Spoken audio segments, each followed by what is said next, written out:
I seen an old HBO interview with you from Real Sports. It was probably 20 years old. You said you'd have a fight with a guy, loser buys pizza. Were there any guys that you wouldn't have a pizza with after the game? Never.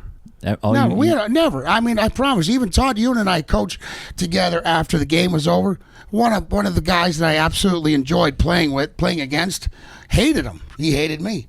But there's nothing more I enjoyed. But, I mean, I got hard. I was ready. I mean, I enjoyed it. But would I have pizza? Absolutely. No. You know what? 1 second. That's where the respect to the game, the player, and the game for what it is. We had a job here. The job is today. That's the emblem I'm playing for, and that's yours. Sorry about your luck, chum. We could be best friends. I put the best man at my wedding, my first wedding, 3 times. All right? All right, 3 times. And let me understand you. We're Kerry Clark, Wendell's brother. The first time we fought was in training camp. And he's got the biggest Cheshire grin. I got one, too, and we're squared out at center ice. We're living together in the same billet's house. And he looks at me and goes, loser buys pizza, winner buys beer. I'm over top of him at the end of the fight. He goes, fuck. Guess I'm buying the beer. And we went back and we ate pizza and beer. That's not a joke. I mean, that's, again, going back to the appreciation of the game. Pose that question today. I'm not too sure every guy has the same answer. Hold on, it's just a job. This is a job, all right? The business here. Off the ice, it ain't business no more. What do you think has made that happen? Like, what's the reason that's all kind of changed? Is it so much money's involved? Like, I'm interested in your opinion. I don't have an opinion because I left.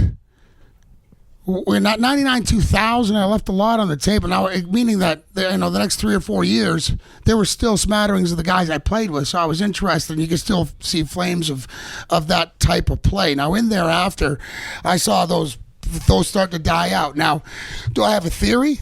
I mean, it's only a theory. It's not fact. I think that the game had gotten a lot quicker, a heck of a lot more talented, and there was a European influence. And that European influence, I think, found its way into the mentality of the American player, the American-Canadian player. And as a consequence of being competitive for the same job and the European players coming from it, they had more talent. So integrate or migrate. So I think as that migration of them coming over, we forced ourselves to integrate and didn't force our game on the European play. It was vice versa. And as a consequence, as we well know, I mean, I played with 5 Russians in Quebec. Playoffs came. I mean, their suitcases were packed, ready to go back to Russia in every playoff game. And I'm not joking. There were some great ones. Oh, no, I'm not saying there's absolutely. But for as a whole, you're saying. No, and I'm not saying. Are you saying because they knew, they're like, oh, my God, this is just going to get so much harder and more physical, and we're not training over there for this type of play. They don't, right? See, again, I'm not in the dressing room today. And so it would be really ignorant for me to speak out of school.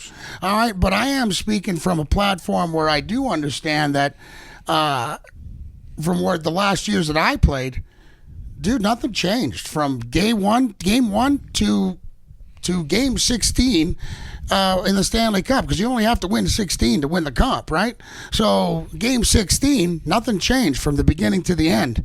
Everybody had their ups and the downs, but you were only given the gratitude of only having one game down before everybody else in the dressing room called you out and said, hey, motherfucker, you better get your shit together. Last game was an embarrassment. If you don't put it together, we're all going to be on you, and somebody's going to be duking you in practice.